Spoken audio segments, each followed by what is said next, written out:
Kita langsung aja, saya minta maaf karena kalian harus menunggu karena ada masalah listrik di studio yang harusnya saya pakai dan jadinya pindah, jadi kita instalasi semua hal baru di sini, jadi butuh waktu, jadi mohon maaf untuk menunggunya. Kita akan mulai. Jadi hari ini saya mau bagi 3 soal yang kita akan pakai buat sesi online Olimpiade Matematika hari ini jenjang SMP. Ini juga bisa kategori SMA sebenarnya. Kita akan mulai dengan soal pertama. Jadi kalau misalnya teman-teman punya soal yang seperti soal nomor 1 di sini, kita punya Fn-nya adalah 3n kuadrat kurang 3n tambah 1 dan ditanya adalah 4 digit terakhir dari 4 digit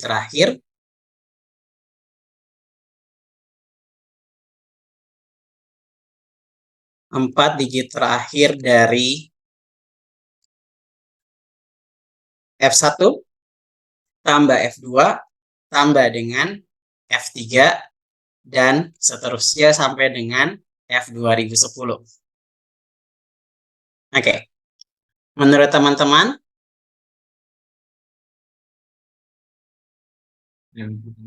sebentar, saya ganti ini dulu.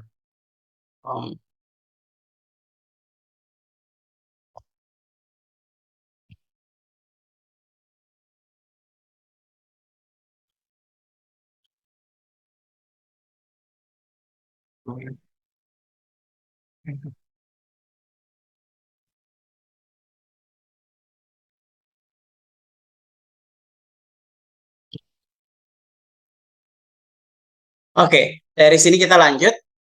Teman-teman lihat ide seperti ini. Kalau misalnya kita punya bentuk soal, kira-kira kita kerjainnya dengan cara apa? Idenya adalah teman-teman lihat bentuknya. Ya, perhatikan 3n kuadrat kurang 3n itu tambah 1. Teman-teman kalau kepikiran itu dia muncul dari bentuk aljabar apa? Nah, kalau misalnya saya tunjukin ke teman-teman kayak gini. Kalau kita punya n kurang 1 pangkat 3, kita akan punya n pangkat 3 kurang 3n pangkat 2, kemudian ditambah dengan 3n kurang 1.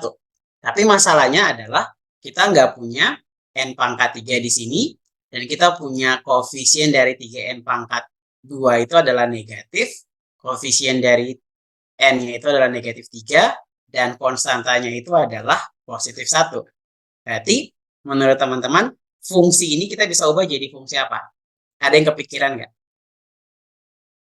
Jadi fungsi ini kita sebenarnya akan ubah menjadi bentuk pengurangan dari n pangkat 3 dikurang dengan n kurang 1 dipangkatin 3. Ya, teman-teman sepakat? Jadi dari sini teman-teman bisa lihat bahwa ketika kita mengurangkan dia, kita akan peroleh bahwa n pangkat 3 itu dikurang dengan n pangkat 3 kurang 3n kuadrat tambah 3n kurang 1, dia ternyata akan mendapat bentuk yang sama dengan soal. Kita punya 3n pangkat 2 kurang, kita akan punya adalah ya 3n pangkat 2 kurang 3n ditambah dengan 1. Sehingga F1 kalau kita buat dari sini, F1 akan menjadi 1 pangkat 3 kurang 0 pangkat 3. F2 kita akan punya adalah 2 pangkat 3 kurang 1 pangkat 3. F3 kita akan punya adalah 3 pangkat 3 kurang 2 pangkat 3. Seterusnya, saya tulis sebelah kanan, F2010 itu akan dapat diperoleh 2010 pangkat 3 dikurang dengan 2009 pangkat 3. Jadi kita jumlahin F1 tambah dengan F2 ditambah dengan F3 tambah seterusnya sampai dengan F2010. Teman-teman akan peroleh bahwa dari bentuk yang saya tulis masing-masing untuk F1, F2, F3, seterusnya sampai F2010 yang akan saling menghabisi adalah 2 pangkat 3, 3 pangkat 3, dan seterusnya. Terakhir adalah 2009 pangkat 3. Sehingga kita akan peroleh, dia akan sama dengan 2010 pangkat 3. Sampai di sini teman-teman setuju? Nah, karena kita mau cari adalah 4 digit terakhir, yang teman-teman lihat 2010 pangkat 3 itu teman-teman bisa ubah jadi 2000 tambah dengan 10 pangkat 3. Berarti kita buat penjabaran, kita ingat bahwa A tambah B pangkat 3 itu teman-teman ketemu adalah A pangkat 3 tambah dengan 3A kuadrat B tambah 3AB kuadrat tambah dengan B pangkat 3. Jadi teman-teman akan ketemu, yang kita lihat adalah, sepakat nggak teman-teman? Yang kita lihat ternyata hanya 10 pangkat 3. Jelas ya? 10 pangkat 3 berarti 1000. Jadi 4 digit terakhir adalah 10000. Sampai di sini teman-teman setuju? Oke. Jadi karena kita punya 3 dikali dengan 2000 dikali dengan 10 pangkat 2, itu sudah melebihi dari 4 digit, yang sisanya adalah 00 di belakang. Jadi kita nggak usah lihat yang bagian A pangkat 3 sampai 3A AB pangkat 2, yang kita lihat hanya adalah 10 pangkat 3. Next, teman-teman, kita akan pindah ke bagian nomor 2. Nah, kalau kita punya titik D, jika titik D merupakan titik di dalam segitiga ABC, sehingga AB itu sama dengan DC, DCA sama dengan 24 derajat, DAC sama dengan 31 derajat, dan ABC sama dengan 55 derajat, teman-teman akan terbiasa untuk geometri itu kita harus menggambar. Jadi kita gambarkan segitiga ABC-nya. Kita gambarkan segitiga ABC, kemudian kita kasih nama A, B, C. Lalu titik, dikasih tahu bahwa titik, ada satu titik di dalam segitiga yang panjangnya itu sama dengan AB. Jadi semua keterangan dari soal itu kita tuliskan ke dalam gambar. Jadi di sini titik D, kemudian dia DC itu sama panjang dengan AB. Berarti kita hubungkan A ke D, tuliskan semua sudut yang diketahui. Jadi DCA itu 24 derajat. Kemudian kita punya DAC itu 31 derajat. Kemudian kita punya ABC 55 derajat. Yang menjadi pertanyaannya adalah sudut dari DAB. Sudut di sini. Ya. Sudut DAB. Sepintas kalau teman-teman lihat, kalau misalnya kita mau cari sudut di bawah, nggak ada pasangan, informasinya kurang jelas. Kalau kita pakai sudut di dalam, boleh kita bisa memperoleh sudut ADC itu sama dengan 180 kurang dengan 31 tambah 24. Teman-teman akan peroleh di sini 180 kurang dengan 55, kita akan peroleh 125. Berarti di sini 125 derajat, tapi tidak menjawab pertanyaan karena yang ditanya adalah DAB. Nah, tips untuk mengerjakan soal geometri adalah teman-teman bisa memperpanjang garis melalui titik-titik sudut. Teman-teman juga bisa buat pencerminan titik terhadap salah satu sisi, jadi titik sudut terhadap salah satu sisi yang lain. Nah, oke. Dari sini kita bisa buat garis yang sejajar dengan BC, atau kita buat pencerminan titik B terhadap garis AC. Berarti kalau misalin saya buat pencerminan B terhadap garis AC, kita akan memperoleh jajar genjang. Jadi teman-teman kasih keterangan di sini, cerminkan B terhadap AC. Dari sini teman-teman akan ketemu bahwa, dan kita tulis di sini huruf E. Berarti kita akan punya A, B, C, E jajar genjang.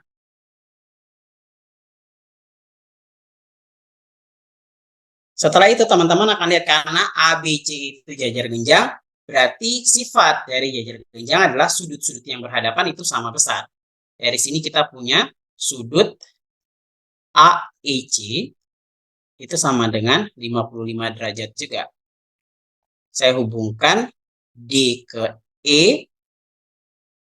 Karena AEC, teman-teman akan lihat bahwa sudut AEC itu ditambah dengan sudut ADC adalah 180 derajat. Kalau kita punya segi 4, jumlah dua sudut berhadapan adalah 180, berarti jumlah dua sudut berhadapan lainnya pasti 180 juga, sehingga kita akan peroleh ADCE siklik, atau lebih dikenal dengan segi 4 tali busur. Ya. Karena dia siklik, berarti semua sudut yang berhadapan dengan busur yang sama itu besarnya sama, sehingga kita akan peroleh bahwa siklik itu artinya kita bisa buat lingkaran melalui ADCE. Jadi kita akan peroleh bahwa sudut AED dia akan sama dengan sudut ACD, yaitu 24 derajat karena dia menghadap busur AD. Kemudian kita akan punya bahwa sudut, di sini saya punya sudut DEC itu dia akan sama dengan sudut DAC, yaitu 31 derajat. Nah, dari sini teman-teman perhatikan bahwa karena CE itu sama dengan AB, sementara AB itu sama dengan DC, jadi teman-teman akan ketemu bahwa segitiga DCE sama kaki. Karena segitiga DCE itu sama kaki, berarti kita akan ketemu bahwa sudut DCE, kita akan punya sudut DCE itu sama dengan 180 dikurang dengan 2 kali 31 derajat, berarti kita akan peroleh 180 dikurang dengan 62 derajat, berarti 118 derajat. Oke, saya lanjutin bagian atasnya. Sebelah atas kanan, dari sini kita akan peroleh bahwa sudut ACE itu sama dengan sudut DCE dikurang dengan sudut ACD. Berarti kita akan peroleh 118 dikurang dengan 24 derajat, kita akan peroleh 94 derajat. Sebagai akibatnya, karena ABCE jajar genjang, berarti teman-teman akan ketemu bahwa sudut BAC itu dalam berseberangan, BAC itu sama dengan sudut ACE dalam berseberangan. Berarti kita akan punya sudut BAC itu adalah sudut DAB ditambah dengan 31 derajat, itu sama dengan 94 derajat. Berarti teman-teman akan ketemu bahwa sudut DAB itu sama dengan 63 derajat. Jadi di soal ini teman-teman lihat bahwa tips untuk mengerjakan soal geometri bisa tambahin garis, buat garis yang sejajar. Jadi teman-teman akan tulis secara detail di sana, garis ini sejajar dengan garis mana, sama panjang dengan apa, dicerminkan, berarti semuanya ditulis jelas. Kita pindah ke soal nomor 3 atau soal nomor terakhir kita. Di sini kita punya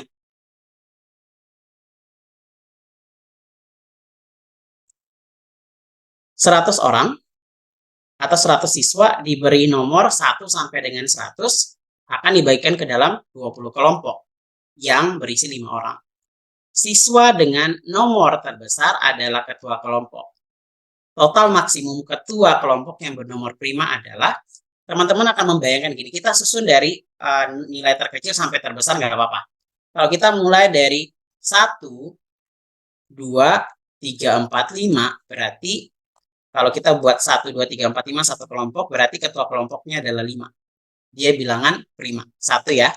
Kemudian berikutnya adalah 6, 7, 8, 9, 11. Jadi kita akan buat bilangan prima itu menjadi ketua kelompok di situ. Berarti teman-teman bisa lihat yang belum dipakai adalah 10. Berarti 10, 12, 13, 14, 17. Berarti teman-teman akan lihat di sini 17 jadi ketua kelompok. Sampai di sini jelas dulu nggak teman-teman? Halo. Nah, setelah itu teman-teman akan lanjutin lagi. Berarti yang kita belum pakai di sini adalah 15, 16, 18, 19. Karena kita mau buat bilangan prima, berarti kita ambil 23. Teman-teman setuju? Ya, ini kalian akan lihat bahwa di sini 1, 2, 3, 4, 5, 6, 7, 8, 9. Dan ada 10, 11, 12, 13, 14, 15, 16, 17, 18, 19. Kemudian kita ambil 23 supaya dia oh my god.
We claim co-host. Okay, I'm so sorry. This is like very funny. This is like oke. Jadi kita lanjutin ya, teman-teman. Dari sini kita akan punya kita masukin semua. Jadi teman-teman lihat di sini 20 yang belum dipakai adalah 20, 21, 22, 24. Karena kita mau buat bilangan prima yang selalu jadi ketua kelompok karena total maksimum ketua kelompok, berarti kita akan punya 29. Jadi teman-teman lihat bahwa bilangan prima dari 1 sampai 100 itu ada 25. 2, 3, 5, kemudian 7, 11, 13, kita tuliskan semuanya dulu. Kemudian 23, 29, 31, 37, 41, 43, 47, 53, kemudian 59, 61, 67, 71, 73, 79, kemudian 83, 89, dan 97. 1, 2, 3, 4, 5, 6, 7, 8, 9, 10, 11, 12, 13, 14, 15, 16, 17, 18, 19, 23. Saya masih kurang berapa ini?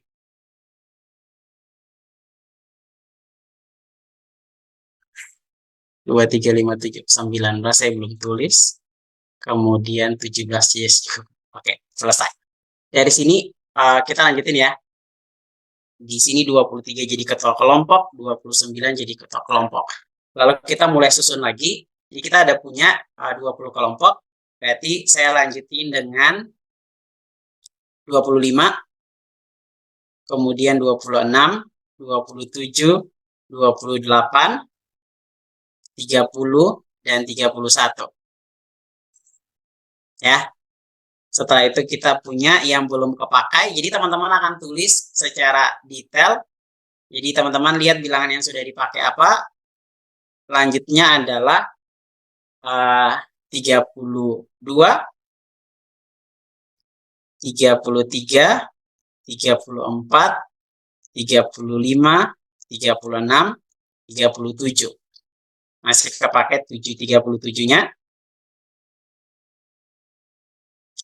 Setelah itu kita lanjut 38, 39, 40, kemudian 41, 43. Jadi teman-teman lihat di sini banyaknya bilangan prima yang sudah tidak terpakai. Kita punya yang tidak terpakai adalah 2 tidak terpakai, 3 tidak terpakai, 7 tidak terpakai di situ.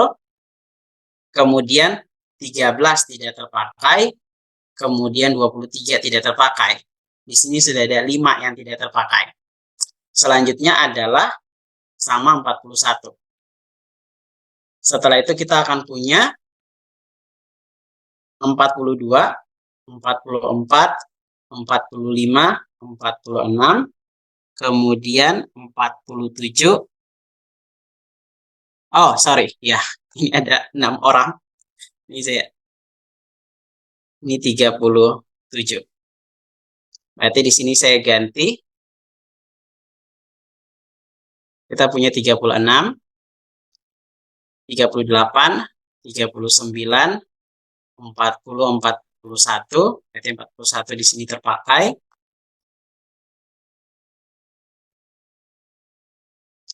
Setelah itu kita punya 42, 43, 44, 45, 47. Berarti yang tidak terpakai adalah 43.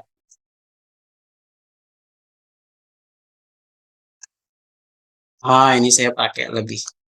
Ya udah. Sini 30. Berarti di sini kita punya 30. Nggak apa-apa, jadi kita bisa tulis di sini nggak apa-apa. 30, setelah itu 46, 48, 49, kemudian 53. Kemudian kita punya adalah 50, 51, 52, 54, dan 59. Setelah itu kita lanjutin dengan 60, ini 55, 56, 57, 58, 61, berarti 60, kemudian 62, 62, 63, 64, 67. Selanjutnya kita punya adalah 65, 66, 68, 69, 71. Kita punya 70, 72, kemudian 73, 74, 79. Di sini 73 ternyata tidak terpakai. 2, 4, 6, 7. Selanjutnya kita akan punya 80, 81, 82, 75, kemudian 83, 76, 77, 78, kebetulan saya belum pakai, berarti 79, 80, oke, 80, 1, 2, 3, 84, 84, kemudian 89, kemudian 85, 86, 88, setelah itu 87, dan 93. Sisanya teman-teman akan susun, kita punya bilangan prima semua udah terpakai di sini. Berikutnya adalah di 97 ya. Berarti banyaknya bilangan prima yang bisa jadi ketua kelompok adalah 18. Jadi yang tidak terpakai 25 kurang dengan 7, jawabannya adalah 18. Sampai di sini teman-teman semua sepakat? Ya, Kak. Karena kita yang ditanya adalah total maksimum ketua kelompok yang bernomor prima. Jadi kalau teman-teman lanjut yang berikutnya, yang bilangan tersisa yang kita mau bagi, yang nggak masalah karena kita tidak dapat bilangan prima di situ lagi. Oke. Oke, saya mau bagi PowerPoint. Saya mau share PowerPoint dulu.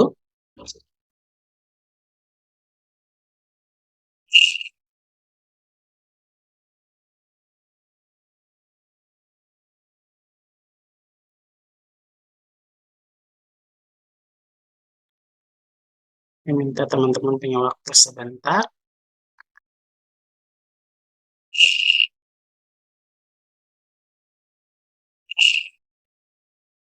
Sebentar.